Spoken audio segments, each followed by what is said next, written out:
Je m'appelle Zhu, chinoise, 31 ans.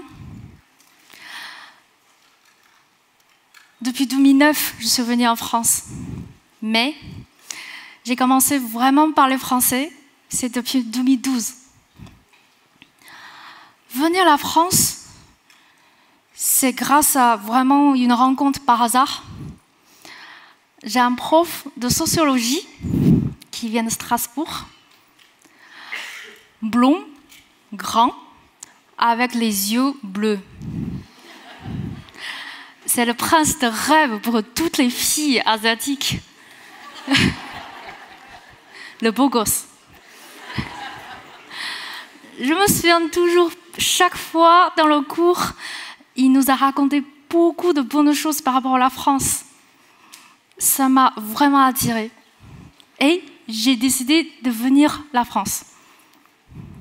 Mais j'ai jamais pensé une question à l'époque. Comme je ne parle pas français, est-ce que tous les Français qui savent parler anglais? La première ville d'arrivée, c'est Lyon. Une grande ville, pratique.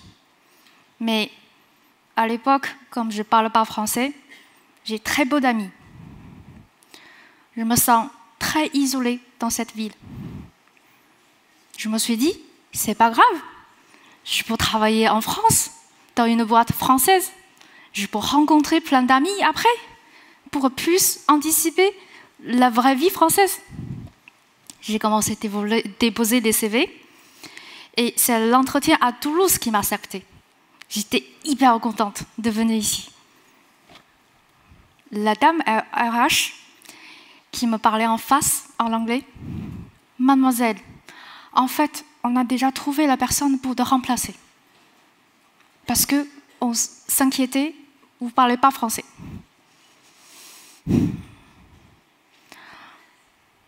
J'ai toujours noté la journée. Je me promenade sur la place Capitole. Je ne connais pas cette ville.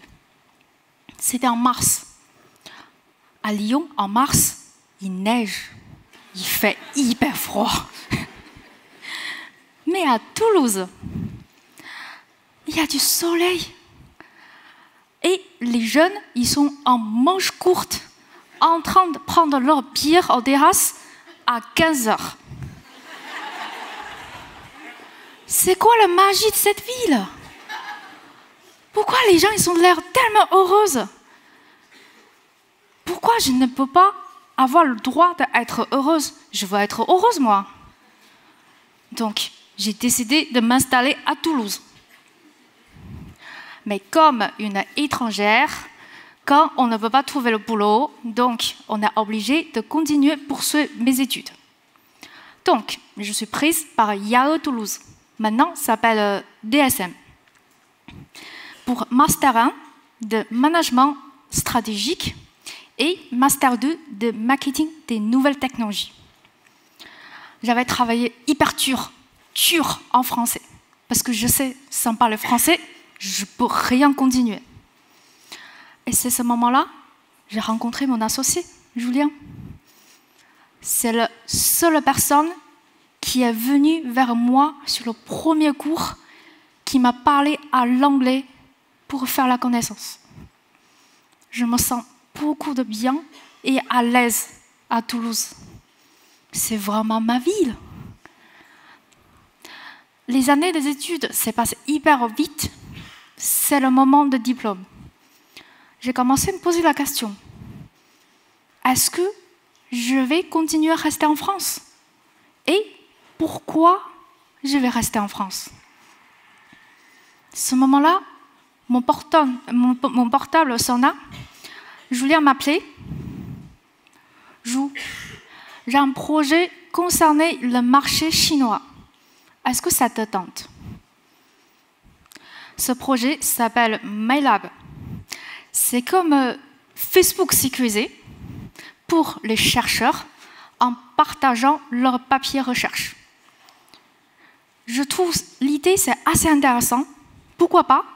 Et en même temps, ça me donne plus de raisons de rester en France. On a travaillé dur pour la partie de business plan, pour études de marché, pour le plan de finances. Et on a gagné des concours de logos de nationaux et internationaux avec des primes environ 20 000 €. Les juges de concours, ils m'ont tous encouragé. Il faut créer une boîte. Votre projet, c'est formidable. Je me suis dit, c'est le moment. Il faut créer la boîte. J'ai sorti mon épargne éducation de 25 000 € pour mettre dans la boîte. InnoSide est créé. Malheureusement, le marché qui nous a bien confirmé de notre concept, ça ne marche pas sans réseau. C'est pas grave. Je suis débutant. Le startup vient de créer. On peut continuer à améliorer. Donc, on a pivoté deuxième fois. Ça s'appelle WIP. C'est un moteur de recherche multilangue pour les chercheurs. Cette fois, même on a renforcé notre équipe. On a rencontré un ingénieur senior qui nous a amélioré notre travaux précédents et en même temps sortir le prototype. On a trouvé le client prospect qui veut essayer notre prototype. Je me sens hyper heureuse parce que je me sens le succès, ça m'approche.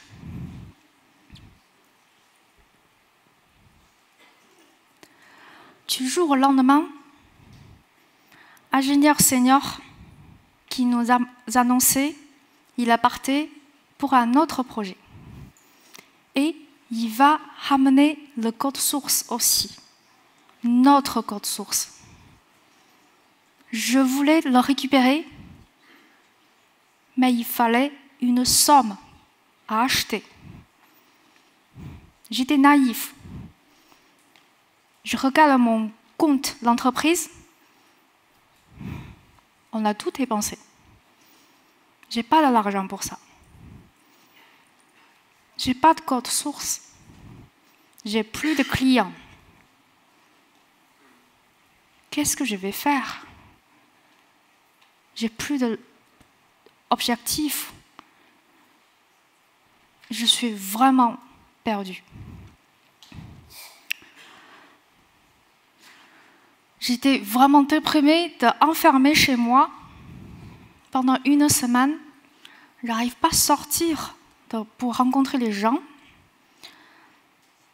parce que j'ai peur de regarder leurs yeux, parce que j'ai peur, ils vont me critiquer, ils vont me juger de mon échec.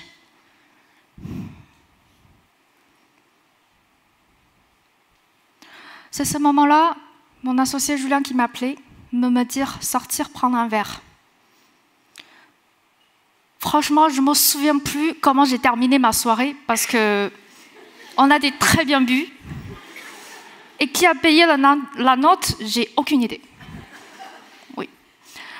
Mais Julien qui m'a dit, joue, tout est passé.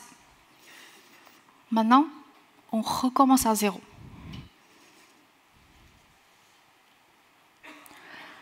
Pour recommencer à zéro, j'ai endetté à mes parents 10 000 €.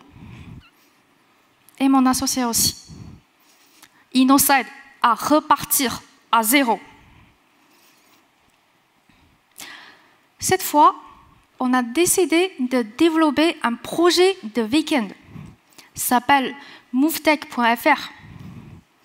C'est une intelligence artificielle qui peut optimiser et prédire les déplacements de personnes.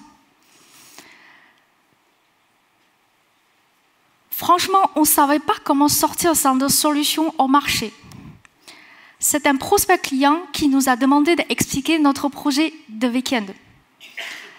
On a bossé depuis 2015 presque chaque week-end avec un chercheur au Japon et un chercheur au Québec. Vous pouvez imaginer le décalage horaire. La majorité, c'est le soir pour bosser ensemble. Avec ça, InnoSide a pu participé au concours de Réinventons le Grand Paris. On a vraiment la chance de travailler avec les grands comptes comme Bouygues Construction, comme Link City et comme la compagnie de Fastbourg. Moi, j'ai vraiment apprécié de leur savoir-faire. Cependant, on s'est identifié deux grandes problématiques. Première problématique, notre intelligence artificielle en prédiction, c'est vraiment comme une boule de cristal. Les clients, ils sont vraiment mal nous faire la confiance. Deuxième problématique, les bases de données chez les collectivités locales sont très difficiles d'accès. Je me suis dit, il faut trouver une solution. On a trouvé. On a décidé d'embarquer notre intelligence artificielle dans une application de réalité augmentée. Mais cette fois, je suis plus naïve comme avant. Je suis devenue hyper brutante. Parce que j'ai vraiment manqué la confiance en personne. Je me suis dit, si pour développer cette application, il faut, je sais comment coder une application. C'est ce moment-là, j'ai rencontré Simplon Occitanie. Il m'a accepté de passer 6 mois de formation en tant que développeuse web, du 9h à 17h. Et en même temps, j'ai travaillé du 20h à minuit pendant 6 mois. Franchement, je me sens hyper solide chez moi-même parce que je sais coder. C'est une chose formidable. Aujourd'hui, InnoSide a gagné le prix d'excellence de concours Alibaba Cloud.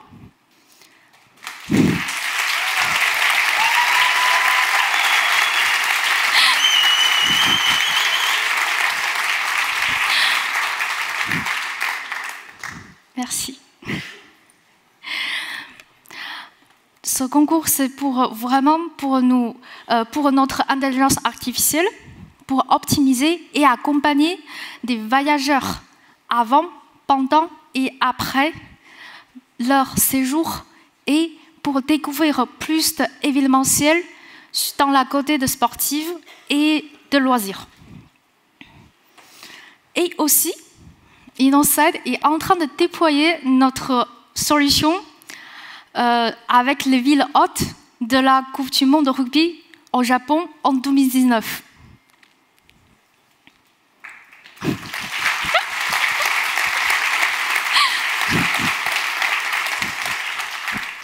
Merci. Encore une fois.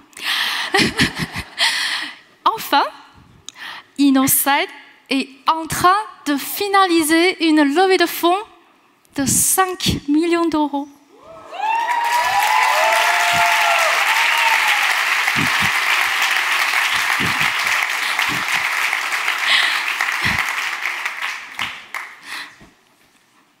Ce soir, je suis là, c'est pour rappeler, pire dans la vie que l'échec, c'est ne pas d'avoir objectif.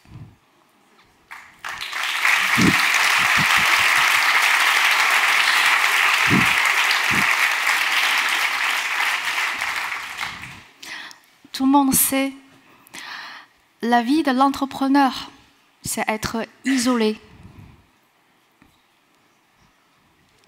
Mais ça ne veut dire pas qu'on va abandonner notre vision et ce choix de vie.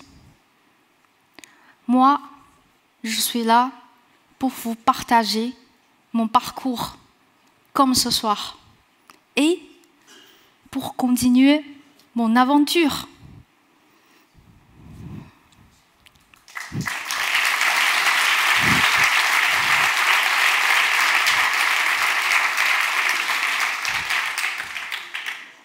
Je m'appelle Zhu, chinoise, 31 ans.